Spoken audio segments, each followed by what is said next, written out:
Un homme riche s'est inquiété lorsque son fils rentre tard tous les jours et découvre qu'il passait du temps dans un cimetière avec un garçon pauvre et le père de ce dernier. Mark Tierney ne l'admettrait jamais, mais il avait du mal à s'en sortir. Il a perdu sa femme il y a 5 ans et n'a jamais réussi à l'accepter. Il ne parlait jamais d'elle, pas même à leur fils, Brian. Brian n'avait que 7 ans lorsque sa mère est morte dans un accident, et il s'était tourné vers son père pour trouver du réconfort, un réconfort que Mark était incapable de donner. Il a donc donné ce qu'il avait, et ce qu'il avait en abondance, c'était de l'argent.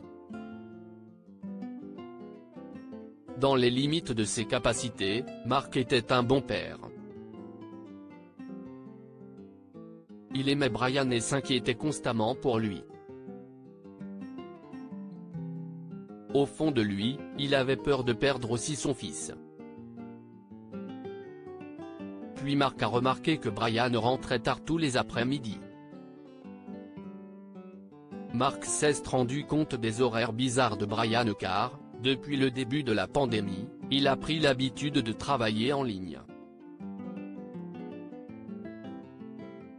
Mark était donc à la maison et a constaté que son fils, Brian, ne rentrait pas seulement tard, mais aussi avec des vêtements sales et de la terre incrustée sous ses ongles.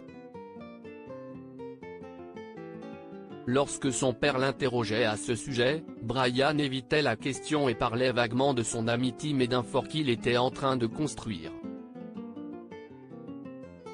Quelque chose semblait étrange. Mark était persuadé que Brian mentait. Le lendemain, Mark était devant l'école de son fils, bien décidé à découvrir la vérité. Il a vu Brian sortir de l'école accompagné d'un garçon à l'allure débraillée, vêtu d'un pyjama, et les deux ont commencé à marcher. Mark a froncé les sourcils. Il n'aimait pas que Brian ait des amis de statuts sociaux différents. La mère de Mark avait toujours dit que les oiseaux d'une même plume s'assemblaient, et il y croyait. Mark les a suivis et a été stupéfait de les voir entrer dans un cimetière. Quelques minutes plus tard, un homme d'une trentaine d'années s'est approché des garçons et a commencé à leur parler. Mark s'est mis à agir. « Éloignez-vous de ces garçons, espèce de monstre », a-t-il crié à l'homme. Il a saisi Brian par le bras et a dit à l'autre garçon, « Cours à la maison aussi vite que tu peux ». Brian a protesté, mais Mark ne l'a pas écouté. Il a traîné son fils à la maison, le grondant tout le long du chemin. Combien de fois t'ai-je dit de ne pas parler aux étrangers? Tu es tellement têtu. Finalement, Brian a réussi à dire un mot. Tu te trompes, papa, s'est-il écrié. C'était le père de Tim. Quoi? A demandé Mark. Son papa? Qu'est-ce ce qu'il faisait avec 2 garçons dans un cimetière? Si est-il vraiment flippant? Papa, a dit Brian à voix basse. La mère de Tim est morte le mois dernier. Je sais ce que est. Elle lui manque, tout comme ma mère me manque, et aller au cimetière l'aide à se sentir plus proche d'elle. Alors je l'accompagne, parce que ce n'est pas bien de pleurer seul, et nous nettoyons la tombe de sa mère et lui apportons des fleurs. Son père vient aussi, et il parle d'elle, ce qui l'aide. Puis Brian a dit très doucement, « J'aimerais que tu parles de maman aussi, j'aimerais pouvoir lui apporter des fleurs. » Mark était dévasté. Il avait été tellement plongé dans sa propre douleur qu'il n'avait pas remarqué celle de son fils. « Oh, Brian, a-t-il dit. Je suis vraiment désolé.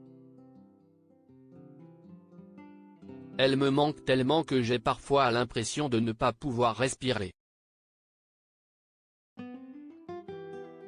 J'ai peur de pleurer si je parle d'elle. Peut-être que ce ne serait pas une si mauvaise chose, a dit Brian. Parce quoi alors je pourrais pleurer aussi. Mark a entouré son fils de ses bras et, pour la première fois depuis la mort de sa femme, il a fait son deuil.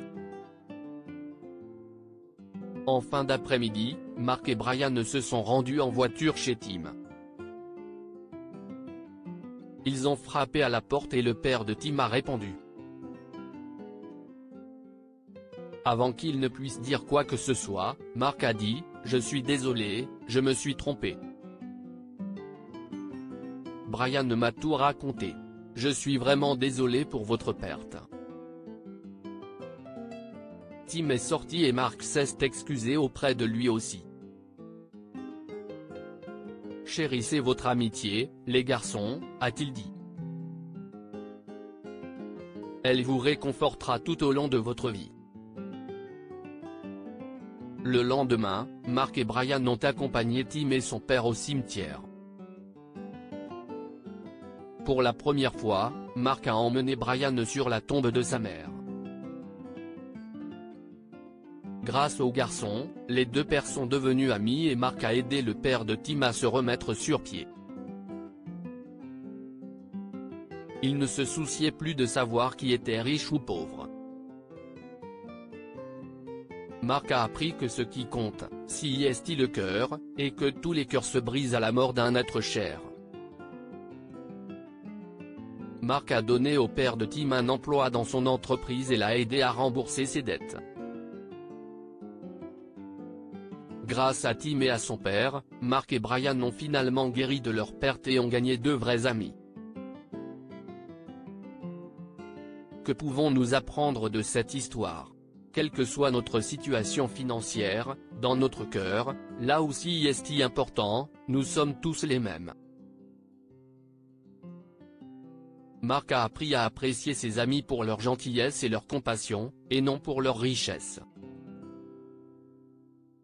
Les vrais amis sont ceux qui vous soutiennent dans les moments difficiles. Brian était là pour Tim, le réconfortant après la perte de sa mère. Partagez cette histoire avec vos amis. Elle pourrait égayer leur journée et les inspirer.